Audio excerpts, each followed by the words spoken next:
Hello everyone, welcome back to my channel A Young Homeopath. Hope you all doing well.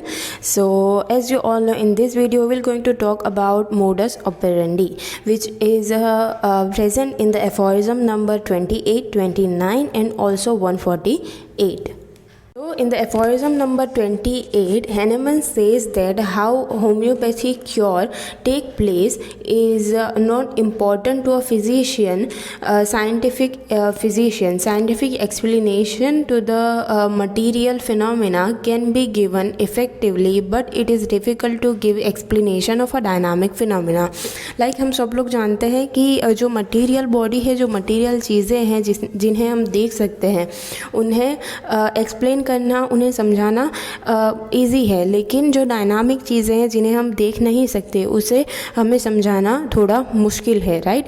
Like हम अगर for example हम proton और neutron और उन सब की बात करें तो वो सारी चीज़ें एक डायनामिक प्लेन पर होती है, लेकिन उससे ज़्यादा भी डायनामिक प्लेन पर जो सारी चीज़ें होती है वो वाइटल फोर्स करता है, राइट।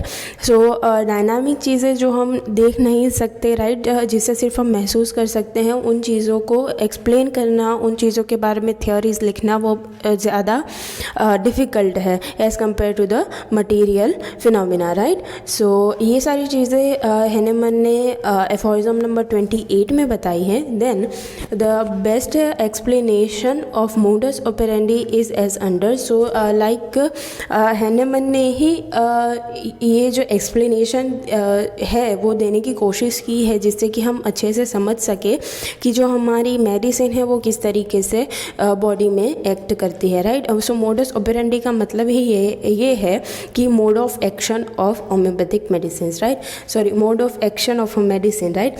So let's see कि हैनेमन सर ने हमें क्या समझाने की कोशिश की है, right? So let's see the first step. Okay, so based on a similia principle, when any homeopathic medicine is administered, मतलब कि हमें सबको पता होगा कि जो मेडिसिन के सिम्टम्स है और जो पेशेंट के सिम्टम्स है वो सेम होंगे, तब हम वो मेडिसिन उस पेशेंट को एडमिनिस्ट्रेट करेंगे, राइट, जो कि हो गया similia, right. And it produce medicinal disease which is artificial disease. जो हमारी होम्योपैथिक मेडिसिन है वो डिजीज़ प्रोड्यूस करती है, राइट। इसीलिए हम मटीरिया मेडिका में सारे सिम्टम्स देखते हैं, राइट, कि हमें पता है कि जो होम्योपैथिक मेडिसिन है वो हेल्दी ह्यूमंस के ऊपर प्रूव की गई है और उसने कुछ सिम्टम्स प्रोड्यूस किए हैं, राइट। सो इसकी वजह से हम कह सकते हैं कि जो होम्योपैथिक मेडिसिन है या फिर तो कोई भी मेडिसिन है वो जो एक पर्टिकुलर पर्सन है उसके अंदर मेडिसिनल डिजीज़ को क्रिएट करती है, और उस डिज़ीज़ को हम कहेंगे आर्टिफिशियल डिजीज़, क्योंकि उसे हमने प्रोड्यूस किया है, वो नेचर से प्रोड्यूस नहीं हुआ है, right. So medicinal disease is directly effect on the vital force, क्योंकि हम सब जानते हैं कि जो होम्योपैथिक मेडिसिन है वो डायनामिक है, उसे पोटेंटाइज किया जाता है। जो होम्योपैथिक मेडिसिन है वो डायनामिक है, इसीलिए वो जो दूसरी डायनामिक चीज़ होगी उसी के ऊपर इफेक्ट दिखाएगी। सो इसीलिए जो होम्योपैथिक मेडिसिन है वो वाइटल फोर्स जो डायनामिक है उसके ऊपर अपना इफेक्ट दिखाती है, right. So now through the medium of nerves, मतलब कि जो हमारी मेडिसिन्स है वो नर्व्स के मीडियम से वाइटल फोर्स, नर्व्स के मीडियम से वो एब्जॉर्ब होती है, देन वो वाइटल फोर्स के ऊपर अपना इफेक्ट दिखाती है। And medicinal disease is a similar and strong than the miasmatic disease. So यहाँ पर जो मेन चीज़ है वो आती है कि जो मियाज़मेटिक डिजीज़ है, जो नेचुरल डिजीज़ पेशेंट को हुई है, वो और हमारी मेडिसिनल डिजीज़ वो दोनों सिमिलर है, राइट, क्योंकि हमने जो सारे सिम्टम्स हैं वो सिमिलर देखकर ही जो मेडिसिन है उसे प्रिस्क्राइब किया है, राइट। सो वो दोनों मेडिसिन सिमिलर है, लेकिन जो मेडिसिनल डिजीज़ है वो स्ट्रॉन्ग है, राइट, किससे, नेचुरल डिजीज़ या फिर तो मियाज़मेटिक डिजीज़ से। ना miasmatic disease is a natural disease, right. Then the control of dose and potency of a medicine is in the physician hands, right. हम देखेंगे कि कि पेशेंट को कितना डोज देना है, कितनी पोटेंसी देनी है, उसके बाद ही हम उस चीज़ को प्रिस्क्राइब करेंगे। और अगर कुछ होता है like life threatening, now physician administer the medicine which is strong then miasmatic disease. So physician के हाथ में है जो सारा डोज एंड पोटेंसी जो पेशेंट को देना है, राइट। सो फिजिशियन ये तय करेगा कि जो मियास्मेटिक डिजीज़ है उसका पावर से ज़्यादा पावर वाली हमें मेडिसिन देनी है, जिससे कि क्या होगा वो हम आगे देखेंगे। So medicine act uncoordinately at all time under all circumstances on every person. मतलब कि जो मेडिसिनल डिजीज़ है या फिर तो जो मेडिसिन है वो अनकोऑर्डिनेटली और ऑल द टाइम और सारे सर्कमस्टेंसेस के अंदर वो सारे पर्सन के ऊपर सेम इफ़ेक्ट दिखाती है, ना कि मियास्मेटिक डिजीज़ की तरह, राइट। जो मियास्मेटिक डिजीज़ होती है वो जो एक ससेप्टेबल पर्सन है उसके ऊपर ही अपना अच्छे से इफ़ेक्ट दिखाएगी, राइट। वो उसके अंदर ही ज़्यादा स्ट्रांगली इफ़ेक्ट करेगी। लेकिन जो मेडिसिनल डिजीज़ है वो सब लोगों के ऊपर एक जैसा एक्ट दिखाती है, सिर्फ उसके डोज और उसकी पोटेंसीज़ को बदलने की ज़रूरत है, right. So now let's see the second step, the nature's law of cure, which is present in aphorism number 26. It says that if the stronger medicinal power enters in the body, it can eliminate a weaker disease power।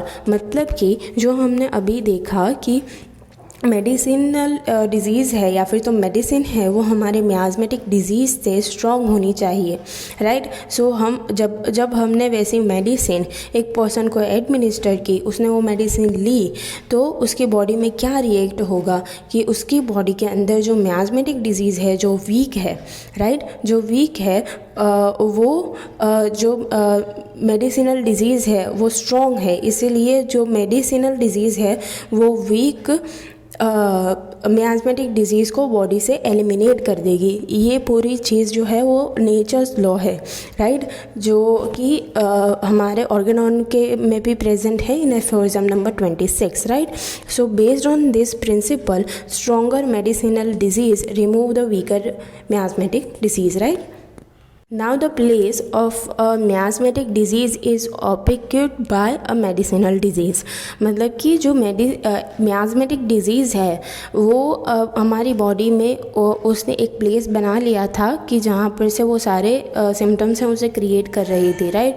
सो जब medicine हमने दी तो वो medicine ने miasmatic disease को निकाल दिया, लेकिन हमने जैसे आगे बात की कि मेडिसिन जो है वो खुद भी एक डिज़ीज़ प्रोड्यूस करती है। सो अब जो मियास्मेटिक डिजीज़ का जो प्लेस था वो रिप्लेस हो गया किससे, मेडिसिनल डिजीज़ से।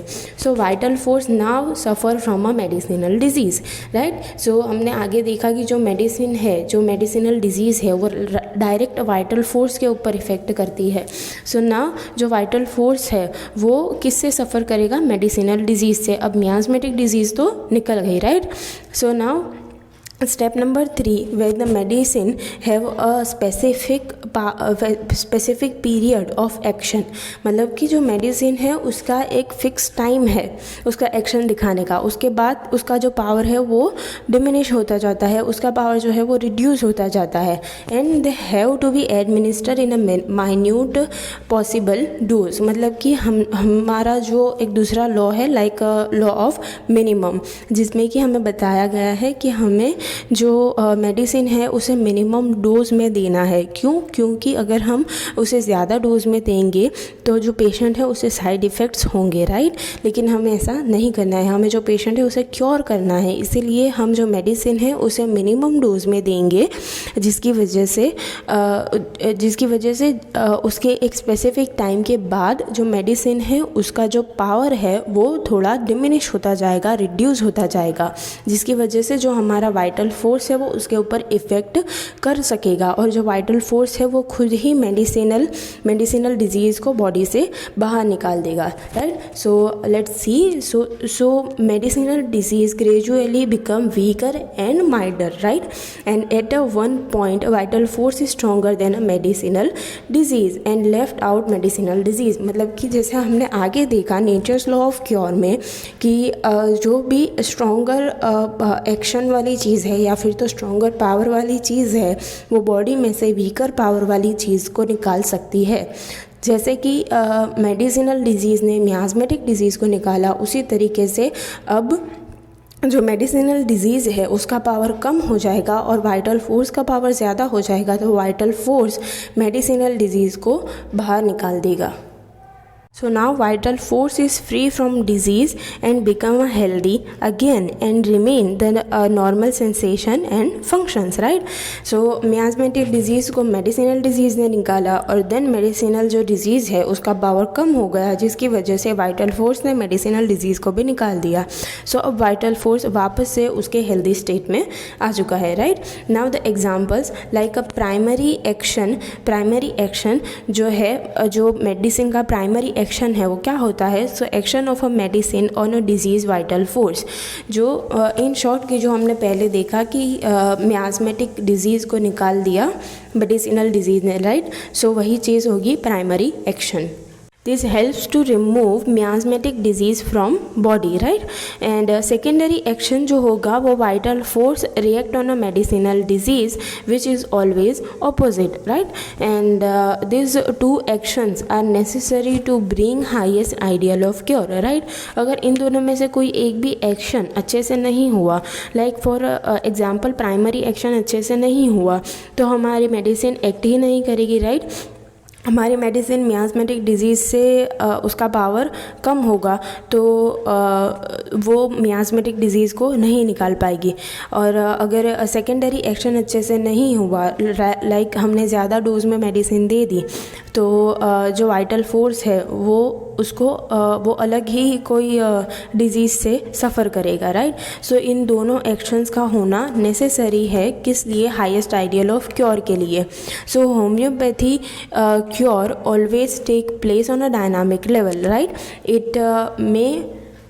It may always take time to notice the restoration of a structural pathological changes in body। मतलब कि ये डायनामिक प्लेन पर हुआ, लाइक डायनामिक प्लेन पर मेडिसिनल डिजीज़ ने मियाज़मेटिक डिजीज़ को निकाला, देन वाइटल फोर्स ने मेडिसिनल डिजीज़ को निकाला, लेकिन इन शॉर्ट जो हमें दिखता है वो क्या होता है? पैथोलॉजिकल चेंजेस, जो सिम्टम्स होते हैं वो दिखते हैं। सो ये सारी चीज़ें डायनामिक प्लेन पर हुई, लेकिन जो पैथोलॉजिकल चेंजेस है, जो साइन एंड सिम्टम्स हैं, उन्हें जाने में थोड़ा सा टाइम लगता है, right?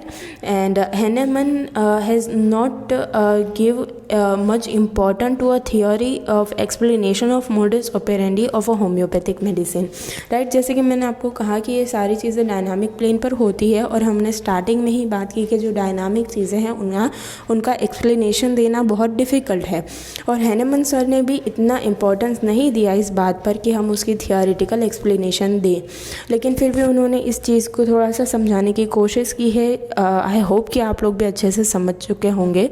And practically it is impossible to notice the dynamic actions, right? क्योंकि हम डायनामिक चीज़ों को देख नहीं सकते, ना ही हम वाइटल फोर्स को देख सकते हैं, ना ही हम मियाज़म्स को देख सकते हैं, मियाज़मेटिक डिजीज़ को देख सकते हैं, राइट? लेकिन हम उनके जो सारे साइन एंड सिम्टम्स हैं उन्हें देख सकते हैं, राइट? ये मैंने छोटा सा फ्लो चार्ट बनाया है जिससे कि आप सारे जो स्टेप बाय स्टेप जो सारी चीज़ें होती हैं उन्हें अच्छे से समझ सके। सो जो फर्स्ट में क्या होता है कि healthy person, healthy vital force, right? So attack of a miasm, जिसकी वजह से डिजीज़ पर्सन हो जाएगा, vital force suffer with miasmatic disease, right? और we can say the natural disease. Now homeopathic medicine, patient हमारे पास आया डिजीज़ लेकर, हमने उसे मेडिसिन प्रिस्क्राइब की, सिमिलर मेडिसिन प्रिस्क्राइब की, राइट? सो होम्योपैथिक मेडिसिन दी। Now vital force suffer with two diseases, which is first one miasmatic disease and a medical disease, like a natural disease and artificial disease. Now primary action of medicine take place, then primary action of medicine take place, so miasmatic disease throw out and vital force suffer only with medicinal disease, and medicinal disease become weaker, then weaker medicinal disease throw out by a vital force, which is the secondary action, right? So restoration of healthy state. This is all about today, and this is all about modus operandi. So right, if you like this video, then please like, comment, share and subscribe to my channel. And if you want any video on the specific topic, you can tell me in the comment section, as well as you can DM me on my IG account. Link is in the description box. Thank you so much for watching.